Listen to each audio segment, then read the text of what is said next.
So we are live. Hi, everyone. Hi, G. Hi, Katie. Hi, everyone. Hi, everyone. So I'm Katie. I am founder of Flexible Working People. I'm sure lots of you already know me, but for those of you who don't, I set up this group now 5 years ago, and we're on a mission to help people find kind of their flexible groove and help them to find flex in their careers. As part of this mission, we're really keen to partner with people who offer ways for people to work flexibly, whether that's running your own business, retraining, or paid employment. And we have been partners, I think, with St James's Place now for 3 years, coming up for 3 years or 3 years. St James's Place is the largest provider of face-to-face financial advice in the UK. I came across them a number of years ago, as I've said, because a friend of mine was actually doing a part of the academy and they were training to become a financial advisor. And I was like, wow, this sounds amazing. I really want to get this out and front and center in our community. And actually, over the past few years, we've had a number of flexible working people community join the academy and go through the training, come out the other side. So that's amazing. So we've seen the journey end to end, haven't we? So I know G well. G's a member of our Flexible Working People Facebook group community, and we've been working together for ages. And I'm so happy to have you here. She's part of the St James's Place Financial Academy. And today we're going to talk about what it means, what it is, what it means, who it's for, and kind of just get under the hood a bit, aren't we, G? So absolutely. Let you introduce yourself and what you do, and maybe give us a bit of background to the academy, to the and to the training. Let's start there. So just give us a bit of background and an overview of the Financial Academy. Absolutely. Thank you so much for having me. First of all, my name is G Footit. I work at St James's Place within the academy, and I've been here for coming up for 5 years in September this year, and done a number of different roles since I've been here. But the thing I'm most passionate about is what we're doing right now, Katie. It's encouraging more women to join the profession. I know you have men in your group as well, but predominantly women here. And I know that women make such brilliant financial advisors, and there aren't enough of us in the profession. So this sort of event it lights me up, because if we can attract some more fantastic women to join the profession, I'll be delighted. So let me give you a bit of a background about the company and the programme, just as a flavour. So St James's Place is a FTSE 100 company. It's not one of the most well-known ones in terms of its name and brand and awareness because of the business model. So the business model is St James's Place sit behind the scenes, if you like. We are a FTSE 100 company. We've got over 2,000 employees, so we have the scale. But actually, the advice is given through what we describe as our partnership. And if you think about that in simple terms, it's our distribution channel. So the partnership is made up of 2,500 individual financial advice businesses, and they're run by individuals, but they've partnered with St James's Place to take care of certain aspects of running their business. And financial advice is a highly regulated environment, so SJP take care of worrying about regulation, what do they need to be updated with, compliance and things like that. But we also provide a wealth of things for our partners, such as systems, offices to work from, IT systems and product range, etc. So there's a ton of things that we do, including marketing, client acquisition. So there's tons of things that SJP do for the partnership. And so the Financial Advisor Academy was born 10 years ago. So we've been running it for 10 years to attract new people to the profession, because the profession itself has quite an aging population of financial advisors. So lots of the existing financial advisor population are approaching retirement in the next 5, 10, 15 years. Yeah. We want to attract more people in, because clients don't go anywhere. There's intergenerational advice. So if you were a client, Katie, and I was your financial advisor, it's likely that I might look after your parents. And as your children we might be looking after your children now through schooling. And then as they get to their own working age, we would like the relationship to continue. So we need young people to come and join the profession to take on those families from existing advisors. So the Advisor Academy has been running, as I say, for 10 years. It's fully funded. I know we're going to cover that in a bit more detail a bit later on. So there's nothing for you to pay to come and do the programme. And ultimately, it's get the qualifications, it's get the skills, but more importantly, it's get the support from before you join us. So I'll talk about the level of support you get before you even join us, all the way through the program, but the support never stops at SJP. So no matter where you are in your career, you'll always have a development manager working alongside your business and making sure that you have everything you need to run it successfully. Amazing. So that was a great intro, and you've touched on so many different areas that we're going to get a bit deeper in as we go through this. So I'd say might be good to just touch on next kind of who this opportunity might be right for. So if you're thinking about career change, why, you know, and you're not really sure what to do, why would St James's Place be a good option? Great question. So we wouldn't be here if we knew that this wasn't a great opportunity for the people that are within your community. And as you said, we've got a couple of people that have already joined us. They're thriving within our academy and our partnership, which is great news. So anyone can become a financial advisor, but the key attributes or traits that we look for, we know that make people successful, are quite simple. And actually, they're transferable from many different professions. So there might be some people watching thinking, oh, I don't have a financial background. That really doesn't matter. 60% of the people that join the program come from non-financial services backgrounds. And if you were to throw a profession at me, Katie, I'm sure we would have somebody from that profession within the program at some stage. We've got over 1,000 people that we've trained now through the program over the last 10 years. So the traits we're looking for are that are transferable from many things. We've got an acronym, it's PRIDE. So we'll start with the P, personal impact. Do you hold a room, or do people come to you for advice on something or another? Like, you know, if you have personal impact or not. The next thing is resilience. And actually that one's really important, because becoming a successful financial advisor isn't an overnight success story. It takes grit and determination. So resilience is really important to you. I is for integrity. Now, thinking of being a financial advisor, you're dealing with humans, you're dealing with their very personal and financial information, and sometimes some people are in vulnerable situations. And integrity, we're very highly regulated, as I already said, has to be at the forefront of everything that we do. D is for drive and determination. And as I said before, you need resilience, but you need the drive and the determination, and be really connected to why. Why are you doing this? So that you do last the distance. But you can have, I think, really big goals in your mind coming into this, because there's no cap on what you can achieve within the financial advice sector. So I explained the partnership very, very quickly before. It's made up of 2,500 individual businesses. They all started as one person starting a business on their own. But within that community, we've got businesses of every size and scale. So there are businesses with 2 advisors in, with 5, with 10. We've got some practices with 50 plus advisors in. Yeah.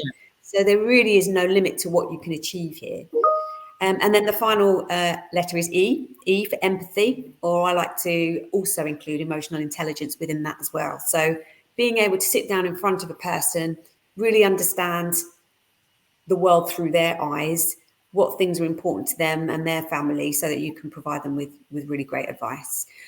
And if you listen to that list of skills, I'm sure there are many people sitting there nodding their head going, yep, that's me, that's me, that's me, that's me. And it doesn't matter if you come from a farming background, or you've had a career break, or trying to think of some of the professions. Professional sports people join us, people from the military. Can you give us some examples of the types of people in the industries they've come from, so that people can understand? Yeah, events planning. We've had car sales people, like you name it. There have been people from any and every background. So really don't feel, if you haven't got any financial services experience, don't be put off. Come and have a conversation. Well, that's what I love. I love the fact that it is open to anybody. And you've already said that you've got a really large percentage of people who have come in with no financial services background. So yeah. It's just such an amazing opportunity for people to consider. And I just wanted you to explain to people, because it is a selection process. You can't just join. So do you just want to talk us through what that looks like? Because obviously people have got to determine whether it's right for them, but also you need to determine whether these people are going to be, right for the academy. And that's a two-way process. So it might just be good for you to explain what that looks like.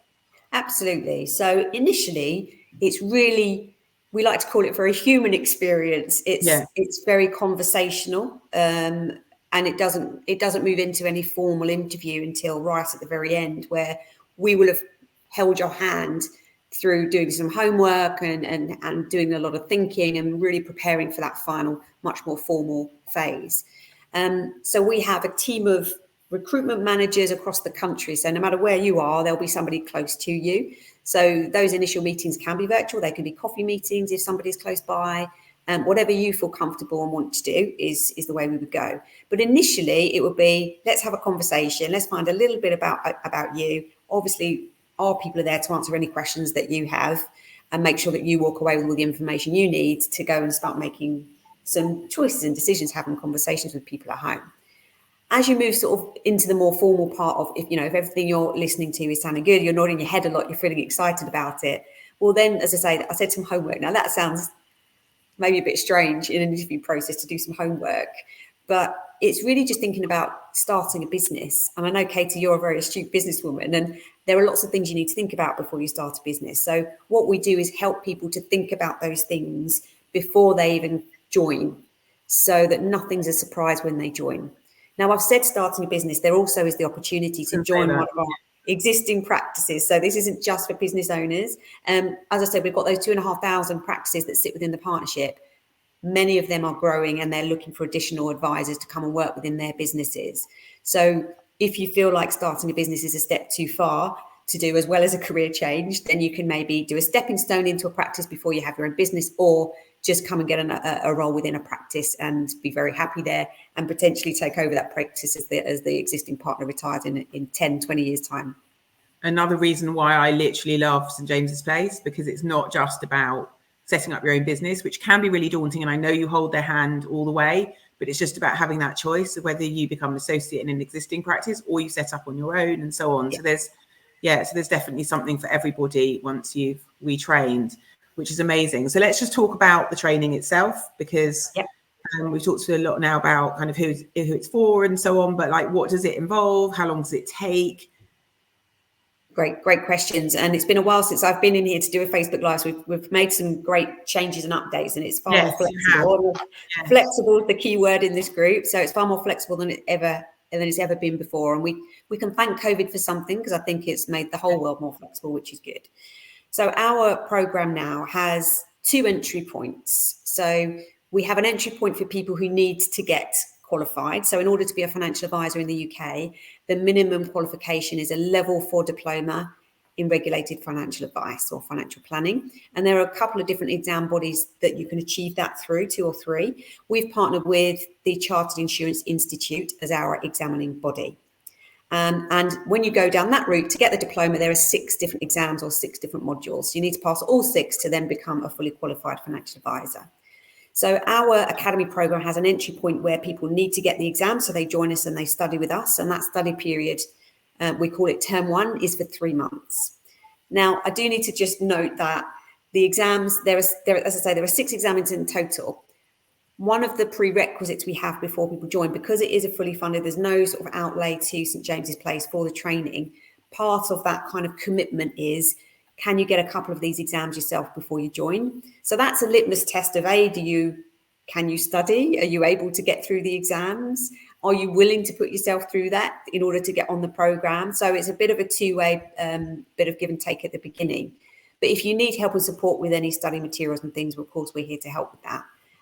They are self-funded, those 2 exams, but as I said, no payment goes to SJP for that. That will go straight to the CII. But if you do end up joining the program, we will refund that to you when you join. So during term 1, when you're studying the rest of the exams, it's pretty much an exam a month. And you'll have access to our online portal.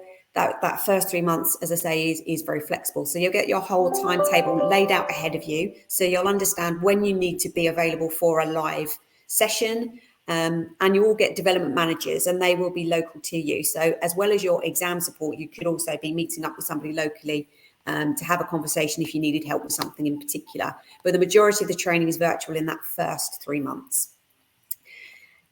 Once you finish the first 3 months, you then move to term 2, which is the skills. Now, the reason why we've got 2 entry points is there might be some people in your group who already have the level 4 qualification, and they're just not using it to give financial advice. So joining at term 2 is for people that are already qualified, but they've never given advice before. So I would personally fall into that category. I have a level 4 qualification, but I've never personally given advice. So I would start at term 2.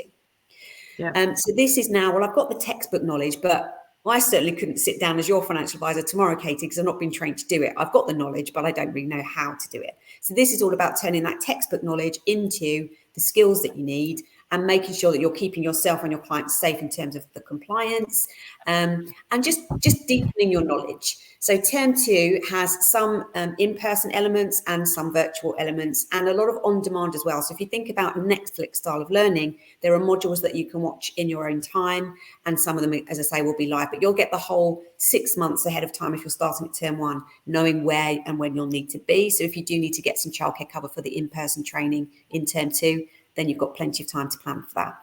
So how long is term 2? Is that also 3 months? Another 3 months. So if you're starting at term 1, the training period before you get out there in front of clients is 6 months. If you're already qualified, it's just 3 months. Got it. Okay, so I'm just trying to get my head around this and the questions that people will want to ask, which are, can I run this alongside an existing job and train, or do I need to commit myself totally to the training? Like, how much time will it take? Yeah, really good question. So it is a full-time commitment. I would say come and have a conversation with us, because what will help you understand is the commitment, the financials and things like that. So you can make a decision on, well, can I commit to this straight away from term 1? Or the alternative opportunity or option might be for somebody to self-study the exams while they're still working. And then when the time is right for them, they can join at term 2, which would just reduce down that sort of training period, if that makes sense. If for term 1, you think that they could manage a job and do or just for the first 2 exams, they can't do term 1 and have a job with us. They would just have to self-study the exams and have their job. So if you want to join you in term 2. Yeah, if you want to study with us, that's a full-time commitment. It is a full-time schedule. Okay, that's good to know. And what do you mean? Someone else has asked this, but what do you mean by fully supported and funded? What does that look like? Yeah, great question. And I knew we'd get to this. So in term 1, if you are starting your own business, we fund £1,000 per month while you're studying, getting through the exams. If you then move to term 2, or when you move to term 2, the financial support is increased to £2,000 per month for the next 3 months. £2,000 a month? £2,000 for the next 3 months. Yeah. So that is funding from SJP. That's non-refundable. That's to keep you afloat, if you like, while you're studying. As you move into term 3, you do start to give advice under supervision in term 3. So the opportunity to start earning money starts after 6 months. However, in reality, we know that you've got to go through the client meeting process, which is typically a 3-meeting process before somebody would say, the check comes in, the money's invested, etc. So it might take you another month to 2 months to start seeing revenue coming through the door. And so we therefore provide all of the people starting a business with a working capital allowance. Now that is, if you like, a business loan, but it's available for people to have cash flow while they're building that momentum in the business. Okay, got it. Yeah, go on. No, I was going to say, so people can start earning at the 6-month point. Yes, yeah. So they start being client facing. So how quickly you get up and running and in front of people is down to the individual. So some people start earning revenue quicker than others. But again, this is what the pre-work is all about when we're talking to you before you get to that, as I say, more formal interview stage. There's a lot of pre-work to think about cash flow. Do you have the financial means to cushion yourself over a period where you're building momentum? And we wouldn't let anybody take the plunge without feeling really comfortable about that. So that's really important. Absolutely. And I think one of the other questions that's come up before, and I know it's something on people's minds, is, if you do set up on your own, what does finding clients look like? How do you think about marketing yourself? Do you have to have a big network? Like, what does that look like? Again, that pre-work, it all happens before you even join us. So if you were going to start a business, I've started my own business in the past, and it was a juice cleanse business. So you have to think about, who are your clients going to be? Who do you know? Who can you help? Who might want help with this? And financial advice is no different. So part of that initial conversation with us would be a network analysis. So who do you know? What stage of life are you in? What do you know about your finances? And actually, I just read an interesting article recently, which said that only 11% of the UK population are paying financial advisors for advice. So there's such a huge opportunity of people that need help with this. So even if you think, I think everybody I know has a financial advisor, They probably don't. Not all of them will. So it's just getting you comfortable with having early conversations with people too. So you might say to a friend during the sort of the early phase of speaking to SJP, I'm thinking of becoming a financial advisor. What do you think about that? And just see what they say, because they might say, I can never see you doing that. Or they might say, oh, that's interesting. Where's this come from? Or whatever. Yeah. And then the conversation can flow a bit further, and you can say, well, do you have a financial advisor? You'll get a quick yes or no from them. If they have, oh, well, what's that experience been like? I'm really interested to find out a bit more. What are they really good at? What aren't they so good at? So you're just gathering information. And I think by doing that in the early stages, you feel confident around, do I have the means, i.e. the network, to start a business? And some people might be on the call thinking, I don't have a network, or that they think they don't at this stage, but we can help them uncover things that they hadn't thought of. And if you do feel worried about generating clients yourself, there is an option to join an existing practice. So those early conversations help you decide and us decide which of those two routes is best for you. And often when you join an existing practice, they may have some clients that they can allocate to you. But what I will say is there's always going to be a reliant on you to generate some clients yourself as well. So I was going to ask you that. So my next question was around the different options. So you can set up on your own, or you can join an existing practice. Yeah. And I was just going to ask you what that looked like. So if you join one, do they give you clients, or are you still on your own, or is it a mix of both? It's a mix of both. So depending on the practice you're joining, it depends on their personal circumstances. Do they have surplus clients that they need help looking after? But they might have marketing strategies already in place where they're self-generating new clients. And we can teach you how to do all of that stuff as well in the academy if you are starting your own business. So yeah, it's generally a mix. It'll be a mix of, there might be some clients for you to look after, but I think 99% of the time you will be required to find some clients yourself as well. But joining a practice might just give you that stepping stone to getting really confident in front of clients with some of their clients before you're then approaching your network, and that can feel much more comfortable as well for some people. Yeah. Okay, amazing. So we're covering loads here, and I think one of the big questions always is, what does this look like financially? So once I've been through the training, what's my earning potential? How quickly can I start? So we've said that you'll start potentially earning money from 6 months, but what does that look like? What does that trajectory look like? And kind of what is your earning potential as a financial advisor? Yeah, it's difficult to quantify because everybody's journey is different, but I'll do my best. So you say start earning money from 6 months. I'll caveat that because you'll start seeing clients face to face at the beginning of the 6 months. So when will your first client revenue fee come through the door? It might not be until month 7 or 8. So planning ahead and understanding that there might be a requirement to dip into savings, or if there's another income coming into the household that covers all the essential outgoings, then you're in a much stronger position. So I would say in the first year, from that 6 month point when you start advising to 12 months ahead, so 18 months since you start, if you like, because you've got the 6 months training, I would say a typical revenue would be around 25 to 40,000. Now that doesn't sound that much, but what's really interesting in financial advice is with every client that you onboard, any initial business that you write, you're paid for the initial advice that you give. But the relationship doesn't end there, it's ongoing. So with every client that you onboard, they remain your client, we hope, for your lifetime and their lifetime. So the next year, any business that you've written this year will pay you a revenue, and then you've got new clients coming in the next year. So each year it grows. So very quickly, from nowhere, you have a business with an ongoing renewal income, plus then any new business that you write as well. And that's how you actually build value in your business too. So imagine being a financial advisor for 30 years or 20 years, however long you've got left to work.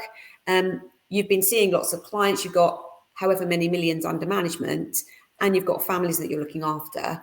That becomes a saleable asset, if you like. And actually, SJP has a community of advisors coming through the academy who want to build their businesses and the option to buy retiring partners' businesses. So it's a funny thing to think about, but SJP has already thought about your exit strategy before you've even started. And that can still happen even within a practice. So I might join your practice, Katie, and I have my own client, but within it, that kind of transaction can still happen within a practice.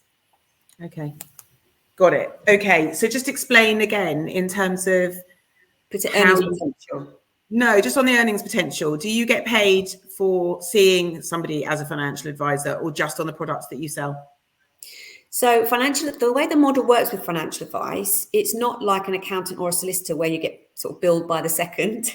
Yeah.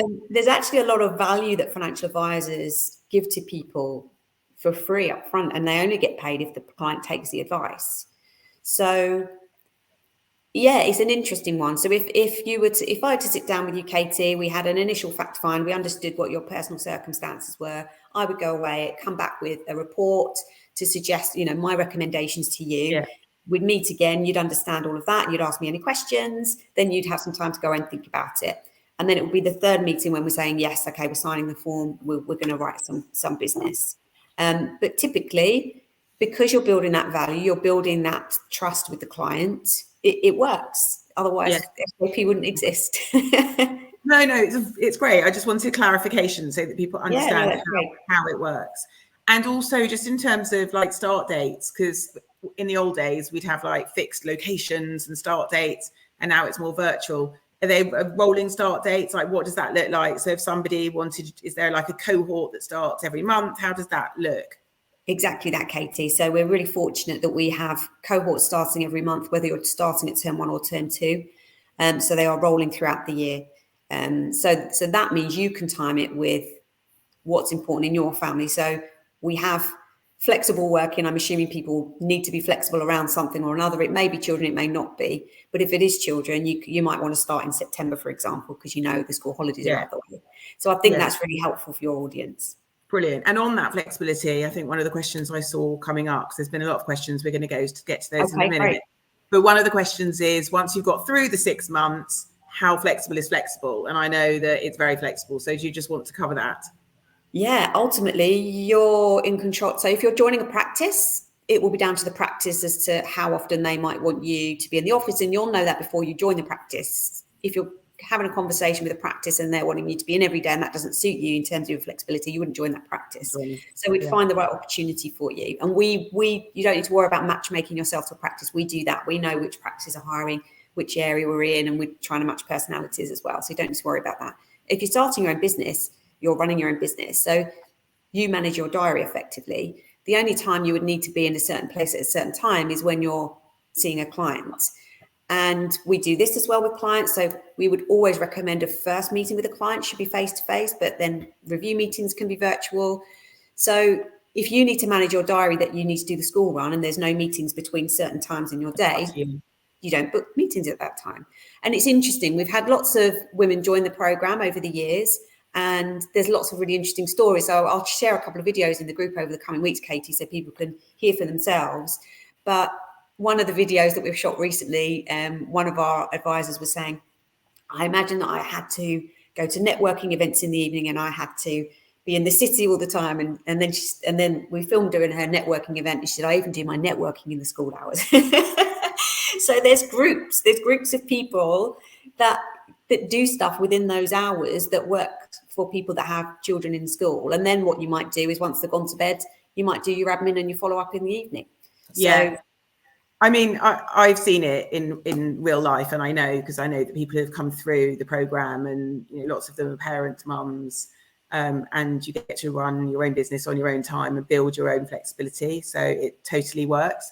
I think it'd be really useful. And we've talked about this. We've got Rebecca coming in next month, I think, to do a Facebook Live. She is one of your financial advisors, and she's coming in to do a session on kind of wealth management, which I think will be really helpful. Financial education, but I think that what will be really useful and helpful for people, because there's a lot here, is to see and hear from people who have been through it, who are doing it, and hear their journeys and their stories. So I think sharing some videos and bringing Rebecca in and so on, I think that would be really helpful in just bringing it to life a bit more. Definitely. So we're running out of time. We've had quite a lot of questions. Just looking through them, we've covered most of them, I think, in the chat. So is the Academy available to complete remotely, and what are the costs involved? So kind of covered that.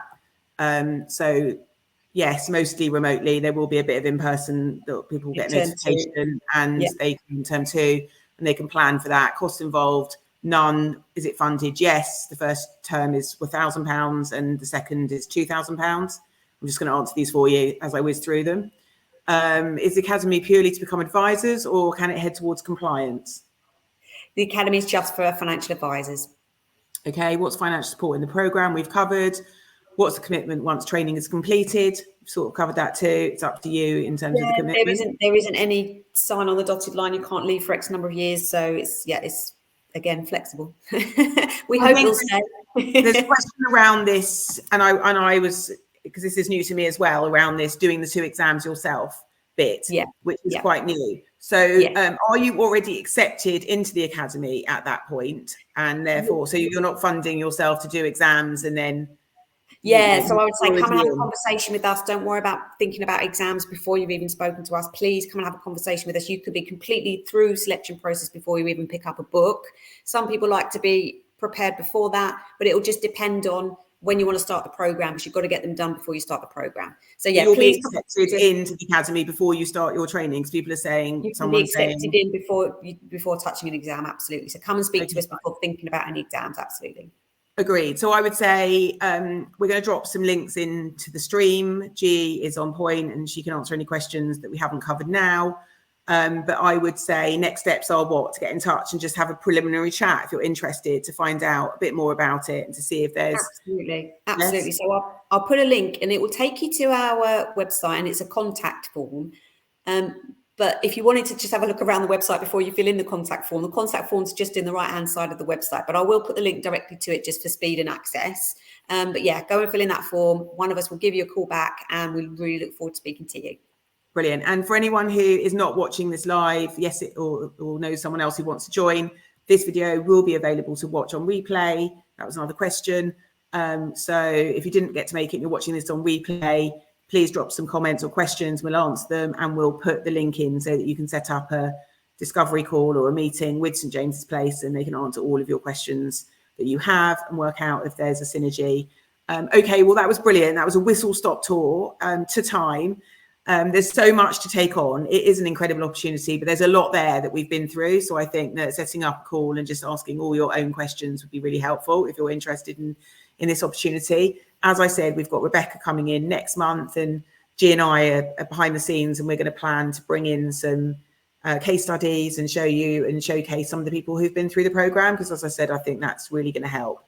So this is an amazing opportunity. I love it. I know that people who've been through it and are having careers now as financial advisors, it's changed their life. So I'm a massive supporter, as you know. So thank you, G, so much for coming on today to talk to our community. And if anyone's got any questions, obviously drop them in the stream, and I will see you soon. Thank you for having me. Take care. Bye. Bye, everyone. Bye.